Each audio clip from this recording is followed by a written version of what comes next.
Merci, cher. Bon. Bonjour à toutes et à tous. Je m'appelle Fernando Cabral et je viens de faire un stage postdoctoral à l'Université de Québec en Outaouais, plus exactement à l'ISFOR, l'Institut des sciences de la forêt tempérée, qui est à Ripon, avec le professeur Frédéric Doyon.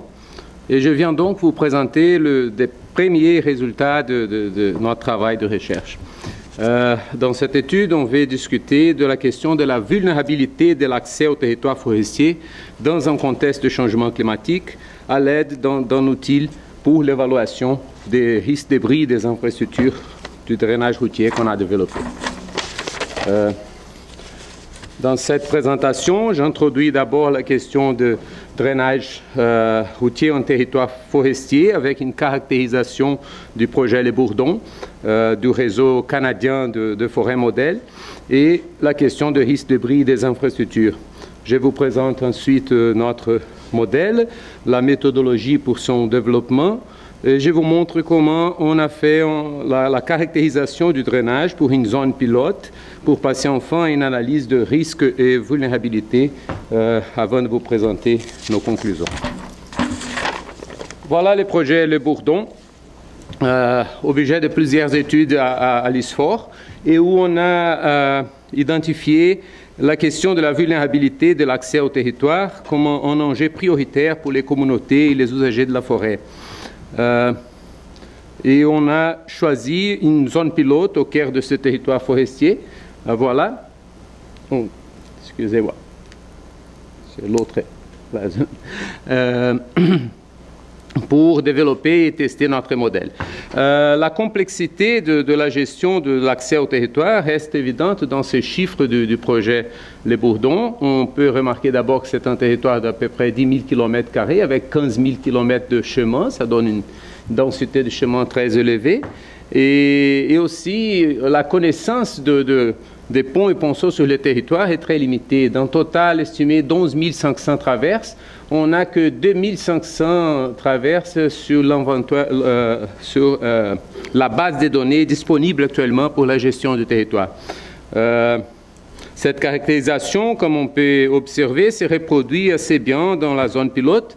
Une zone pilote qui, d'ailleurs, par hasard, c'est un territoire de 500 km² encadré par le lac Michinamekus, que le professeur Lecomte vient de citer comme un exemple pour exemplifier la question des impacts de changement climatique sur les ressources hydriques. On remarque d'abord que notre étude s'occupe de ponceaux moyens et grands. Pourquoi ? Parce que les risques de débris de ces ouvrages posent de plus grands risques, pas seulement pour l'accès au territoire, mais aussi pour la sécurité des usagers. Ce sont des ouvrages pour lesquels le règlement sur les normes d'intervention dans les forêts du domaine de l'État, le RNI, détermine l'utilisation d'un temps de récurrence de 10 ans pour les calculs des événements extrêmes. Et pour ces quelques images, excusez-moi, il n'est pas difficile à comprendre que pour se procurer des grands tuyaux comme cela, d'équipements lourds, il faut du temps, des jours, de semaines ou quelquefois des mois. Alors, s'il s'agit d'un remplacement d'urgence d'un ponceau comme cela, sous une route un chemin de classe fonctionnelle 1, par exemple, l'accès au territoire peut devenir très compliqué. Avant de présenter notre modèle, un dernier diapo qu'il faut vous montrer, c'est cela à propos des risques de débris des ouvrages du point de vue de leur fonctionnement hydraulique. Si on a un tuyau circulaire avec un diamètre D, croyez-moi, c'est circulaire, dimensionné pour assurer l'écoulement à la surface libre, cela signifie que le débit de pointe de projet de ces ponceaux occupe de 60 à 90% de la section de tuyau tout entière, puisqu'on ne dépasse pas un niveau d'eau maximum correspondant à 85% du diamètre. Et on a alors une capacité pas utilisée qui varie de 30 à 0% du débit pour la section hydraulique tout entière. Dans tous les cas, il y a une une marge de sécurité de 10% du débit maximum, correspondant aux 15% du diamètre. Et on peut faire donc une analyse très simple des risques pour un incrément de débit connu, delta K. Il n'y a pas de risque, bien sûr, si cet incrément est inférieur à la capacité pas utilisée. Il y a un risque de bris de ponceau si cet incrément utilise déjà la marge de sécurité, et il y a certainement un risque élevé de bris si cet incrément surpasse la capacité pas utilisée plus la marge de sécurité. Mais remarquons que cette capacité pas utilisée n'est pas une information normalement disponible dans les inventaires de ponceaux qu'on a. Bon, ce que ces projets proposent, c'est d'utiliser un modèle de drainage routier pour répondre aux questions de risque. Quelles questions? D'abord, où sont les ponceaux moyens ou grands sur le territoire forestier, puisqu'on ne dispose pas des inventaires complets, comme on a vu. Et ensuite, quels sont ou quel devrait être le diamètre utilisé d'après les meilleures pratiques de projet. Et aussi, tenant en compte qu'une partie importante des coûts estimés pour l'adaptation au changement climatique passe par l'adéquation de l'infrastructure de drainage dans un scénario de changement climatique qui pose un risque d'incrément de débit de pointe, disons delta K. Quels ponceaux seront à risque bas ou élevé? Ce sont les questions directives de notre travail. Comme méthodologie, on propose l'utilisation d'un système d'information géographique comme un outil d'analyse automatisée de grands réseaux. On peut faire l'identification de traverses par l'intersection des couches de chemins et de cours d'eau et la détermination de bassins drainés à chaque traverse, leurs caractéristiques physiques, le dépôt de surface, etc. Avec cela, procéder au calcul hydrologique et hydraulique pour le dimensionnement, le choix de ponceaux de diamètre. Visuellement, c'est un processus comme cela qu'on peut faire simultanément pour des centaines ou des milliers de ponceaux sur le territoire, mais la délimitation de sous-bassins demande l'emploi d'une hydrographie synthétique, dont la génération est un enjeu technologique auquel on fait face. Dans ce travail, on a utilisé l'ArcGIS 10, couplé avec une version 2012 de l'ArcHydro de l'Université de Texas, et on a obtenu de bons résultats, mais encore avec limitations. Et des limitations qui se traduisent comme des erreurs dans ce processus. Voyons ce que cela signifie. Voilà qu'on arrive donc à une impasse concernant la nécessité d'identifier où sont les traverses d'intérêt pour les modèles. La distance entre l'hydrographie réelle tracée sur les cartes et l'hydrographie synthétique est évidemment variable. Alors, si on prend une mesure de distance pour la validation des traverses identifiées, au fur et à mesure que cette distance augmente, là, on confirme l'existence d'un nombre plus grand de traverses. C'est l'erreur qu'on a appelée l'erreur négative, qui est en rouge et qui diminue jusqu'à 0 quand toutes les traverses réelles auront été confirmées par les modèles, mais dans plusieurs cas confirmées par plus d'une traverse synthétique, puisque la distance de validation est trop grande. Ça, c'est l'erreur qu'on appelle l'erreur négative, qui est en bleu et qui augmente. Alors, on voit donc que l'erreur totale, en vert, c'est une fonction de cette distance de validation. Il passe par un minimum. Dans le cas du projet Le Bourdon, cette erreur totale minimum a été quantifiée à travers l'étude de la zone pilote, c'est de 15%. Cette erreur n'est pas acceptable. Surtout parce qu'on peut manquer plusieurs traverses importantes ou même critiques pour l'accès au territoire. Pourtant, on peut... cette analyse peut être réalisée pour une zone pilote, comme on a fait, représentative de la réalité du territoire étudié. Et ensuite, une analyse manuelle permet la réduction de cette erreur jusqu'à un niveau acceptable. Cela prend du temps, des ressources, mais c'est faisable. Ce n'est pas compliqué, pas trop compliqué. Et dans le cas du projet Le Bourdon, dans un projet de recherche, on a pris le temps de rendre cette erreur nulle. On a donc identifié toutes les traverses d'intérêt sur notre zone pilote. Et voilà les résultats. Les modèles identifie pour la zone pilote 149 traverses drainant de bassins avec superficie entre 1,5 et 35 km² et demandant l'implantation de ponceaux avec diamètre entre 800 et 3300 mm. Si on considère la classification fonctionnelle de chemin, on peut aussi remarquer qu'à peu près 50% de ces ouvrages sont localisés sur des chemins de classe fonctionnelle 1, 2 ou 3. On a donc une réponse complète, détaillée, à propos de la localisation des ouvrages sur le territoire, des ouvrages d'intérêt, à partir d'un seuil de 1,5 km² de bassin, et la caractérisation de ces ouvrages. Les deux premières questions que on devait répondre. Avant de passer à la troisième question, voyons rapidement ce que l'inventaire des ouvrages disponibles nous dit à propos de ces résultats.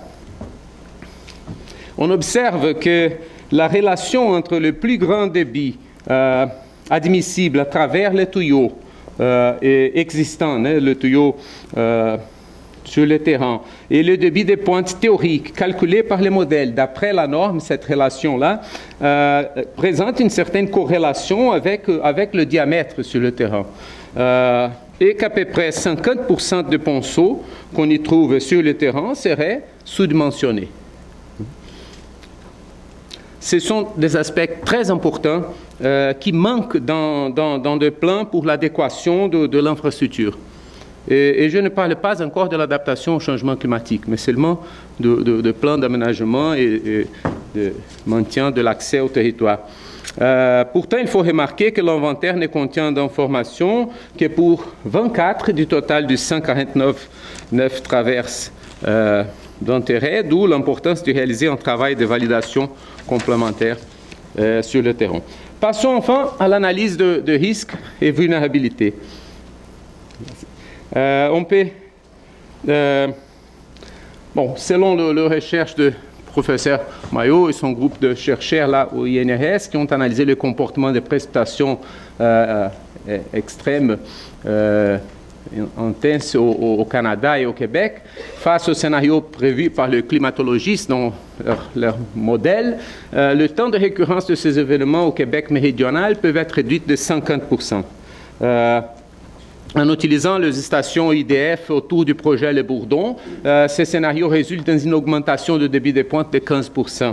Et on peut donc insérer cet incrément de débit dans le modèle et déterminer pour chaque traverse la condition de fonctionnement hydraulique des ponceaux.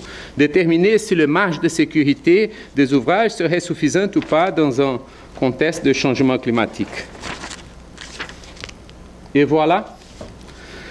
Le modèle nous dit que 20% de traverses, à peu près 20% de ponceaux, seraient à risque élevé de bris dans un scénario de changement climatique, signalé en rouge. Au total, 46% de traverses seraient à risque, les traverses signalées en rouge et en jaune.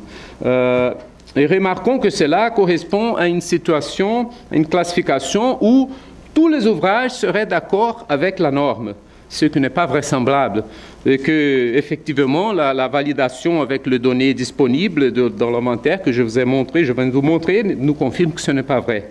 Alors le nombre de ponceaux à risque est plus grand que cela. On parle donc de plus de 50% de ponceaux existants aujourd'hui sur le terrain à risque dans un contexte de changement climatique. Mais ces résultats n'indiquent que le risque de bris des infrastructures de drainage. Et une analyse des vulnérabilités doit tenir en compte d'un côté le risque et d'autre côté la capacité d'adaptation.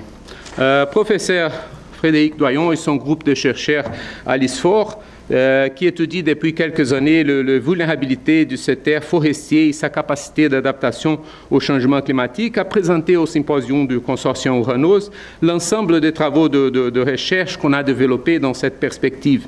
Et dans tous les domaines, on travaille avec une matrice de vulnérabilité, donc celle-ci est tout simplement un cas particulier concernant l'accès au territoire forestier. Remarquons que du total de 149 ponceaux identifiés, il y aurait 33 qui ne seraient pas à risque dans ce scénario de changement climatique considéré, et qui en plus sont localisés sous des chemins avec une priorité fonctionnelle très basse. On le signale en vert. Dans l'autre extrême, 5 ponceaux sous des chemins de classe fonctionnelle 1 subiraient de risques élevés de bris. On le signale en rouge. Et entre le premier et le dernier, on y trouve toutes les possibilités de classification des vulnérabilités, comme par exemple celle-ci. Mais celle-ci est seulement un exemple. C'est un exercice et pas valide, puisque bien sûr il faut le faire avec la participation des communautés, des usagers, des communautés locales, etc. Mais enfin, on pourrait dire que la discussion est ouverte.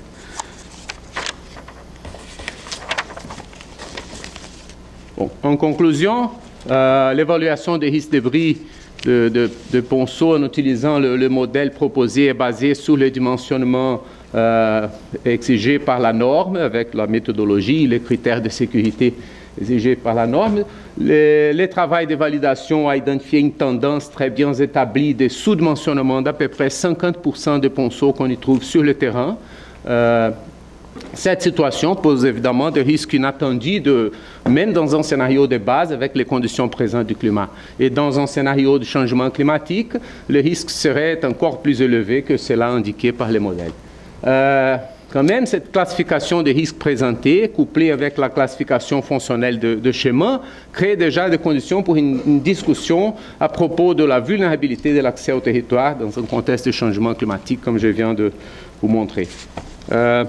À ce point-là, on considère que la consultation à d'autres exatères occupés des ou affectés par la gestion du territoire forestier devient aussi importante que le développement subséquent du modèle par des chercheurs, des ingénieurs. Mais comme travail subséquent pour le développement du modèle, il faut mentionner entre les principales activités d'abord la validation sur le terrain de drainage existant identifié par les modèles. Cela est notre première priorité et on a eu la chance d'obtenir le support financier du ministère des Ressources naturelles du Québec pour un travail sur le terrain de validation cet été, après lequel on espère publier le premier résultat de ce travail. D'investigation sur la disponibilité de données de débit sur le territoire du projet Les Bourdons, bien sûr, pour des validations d'ajustement des coefficients de ruissellement et de laminage. Vous savez l'importance de ça. Et l'extension du modèle à l'ensemble du territoire du projet Les Bourdons, ou en fonction de ressources d'autres partenariats, à d'autres régions, d'autres territoires forestiers au Québec, au Canada. Bon. C'est ça. Si vous avez des questions, et si on a encore du temps, je serai heureux d'essayer de répondre. Merci.